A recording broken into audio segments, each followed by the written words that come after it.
E aí, família, daqui fala o Predador de Notícias. Atenção, é o Predador de Notícias. Conflito pós-eleitoral em 1992 em Luanda, parte 1. Tudo isso e muito mais você acompanha aqui agora no canal MSTV, a TV que chega até você, a TV que não bajula você, maniga. E a família, como eu disse no início do vídeo, você deve ter visto antes que ver o vídeo de novo, é isto mesmo. Conflito pós-eleitoral 1992 em Luanda, parte 1, por Lourenço Bento, né? Um Angola 24 horas escreve aqui, socorro, socorro, socorro, gritava o general Renato Campos Mateus, que acabava de escapar de um rapto por elementos da bófia que tentavam retirá-lo do seu carro no dia 31 de outubro de ano bissexto em 1992. Vamos lá ouvir aqui a matéria completa por Lourenço Bento. Continua, ok? Let's go, bora lá ouvir aqui a matéria completa. O general chegou a correr ao Hotel Turismo, onde ele e mais dirigentes e quadros da UNITA estavam alojados. Essa tentativa de rapto foi só mais um episódio no conjunto de várias situações que se sucediam às primeiras eleições legislativas e presidenciais que acabavam de ter lugar, havia um mês, e demonstrava como era precária a estabilidade política. Os resultados divulgados pela representante do secretário-geral das Nações Unidas, Margaret Anstell, que davam vitória ao MPLA, estavam a ser contestados pela oposição, que apontava e denunciava inúmeras irregularidades e fraude. Nos bairros, os militantes da UNITA enchiam as mesas dos dirigentes da UNITA na Comissão Conjunta Político-Militar e no secretariado do Serpa Pinto, com informações que davam conta de que o MPLA estava a distribuir armas aos civis que seriam, como aliás vieram a ser utilizadas contra a UNITA.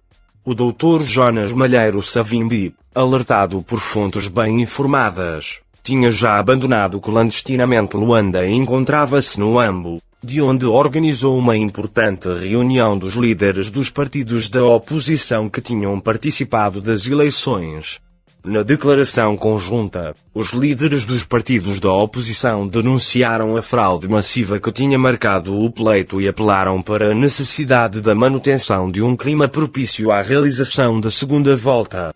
Foi depois dessa reunião dos líderes dos partidos políticos realizada no Ambo, que o Dr. Jonas Malheiro Savimbi decidiu enviar a Luanda os seus mais diretos colaboradores para dar continuidade às negociações e ao processo de paz. Havia alguns receios, como que pressentimento de que algo pior estava por vir. Na reunião de cúpula da UNITA foi então decidido o regresso à Luanda do vice-presidente Jeremias Chitunda, do secretário-geral Adulo Zimango Alicerces, do chefe da delegação na CCPM Elias Salopeto Pena, entre outros mais dirigentes. Embarcaram corajosamente para mais uma missão patriótica. Os receios que existiam não os travaram. Partiram confiantes na seriedade dos homens do MPLA para nunca mais voltar. Despediram-se das famílias e dos filhos que ainda eram pequenos com um até breve. E porque os votos foram mesmo roubados, enquanto na CCPM as discussões eram acaloradas, com acusações mútuas entre as partes, a UNITA entendeu que em democracia em que o país acabava de entrar, há muitas formas de reivindicação, sendo uma delas a manifestação para, no caso vertente, reclamar da lisura das eleições nas ruas de Luanda. Mas antes disso, 3 dias depois da reunião do UAMBO, isto é no dia 18 de outubro de 1992, a cidade de Luanda foi sacudida por explosões produzidas num paiol de armamento na zona do aeroporto.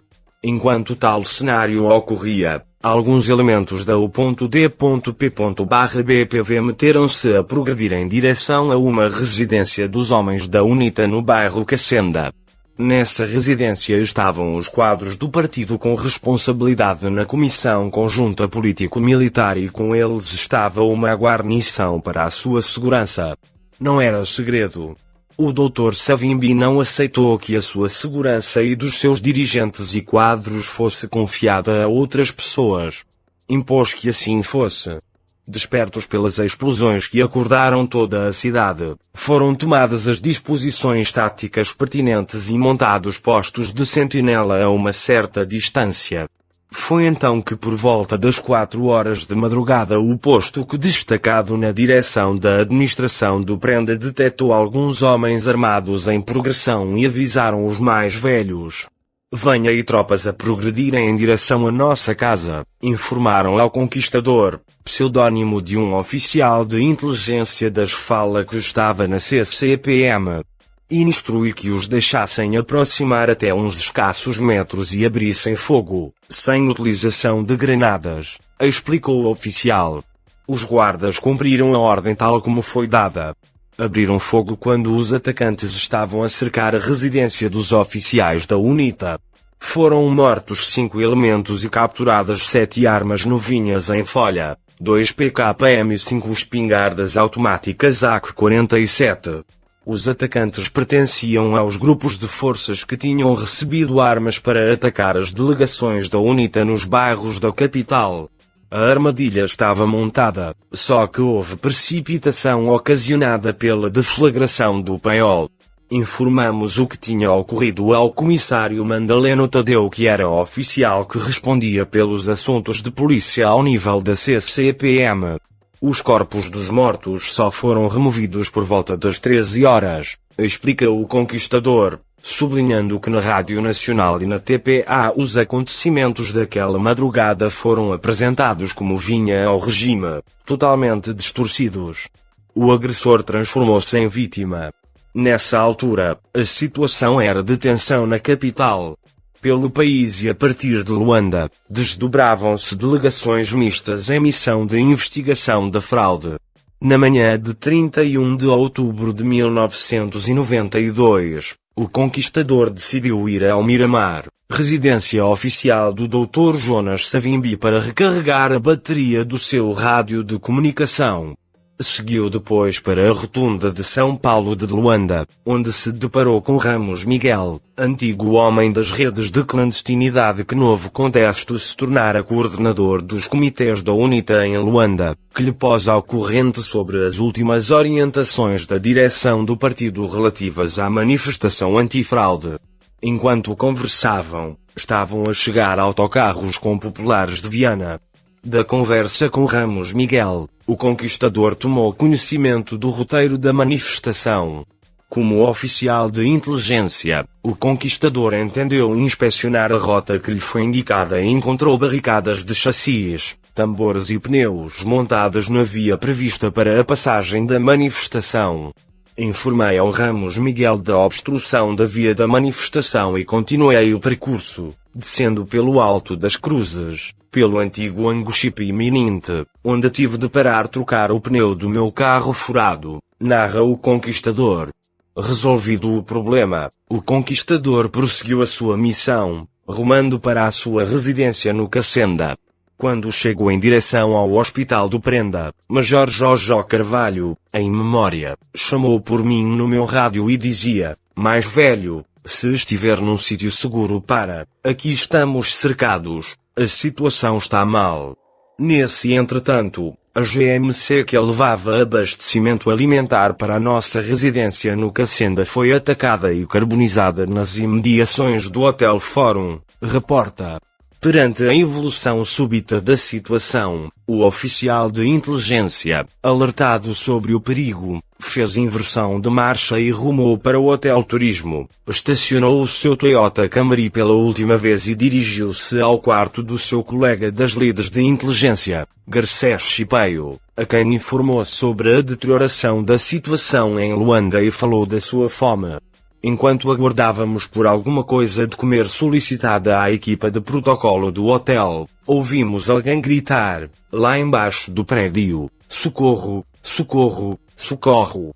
Era o general Renato Campos Mateus, ali junto à antiga sede da Sonangol, que vinha a correr para o Hotel Turismo, porque queriam-lhe tirar do carro e conseguir escapar-se, narra o conquistador, que na altura dos factos se encontrava no quarto andar. Os comandos responsáveis pela segurança dos dirigentes da UNITA, chefiados pelo Major Tomás, trataram de controlar a situação. Eu nunca mais vi o meu carro. Lá, embaixo, os carros ficaram uns queimados com bombas, outros furados com tiros, Enfim, foi infernal.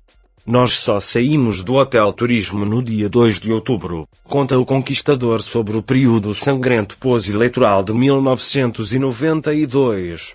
Foram 3 dias difíceis, debaixo de fogo intenso de armas ligeiras e pesadas em que a esperança de sobrevivência estava depositada. A bravura dos protetores dos dirigentes da UNITA, prossegue o oficial.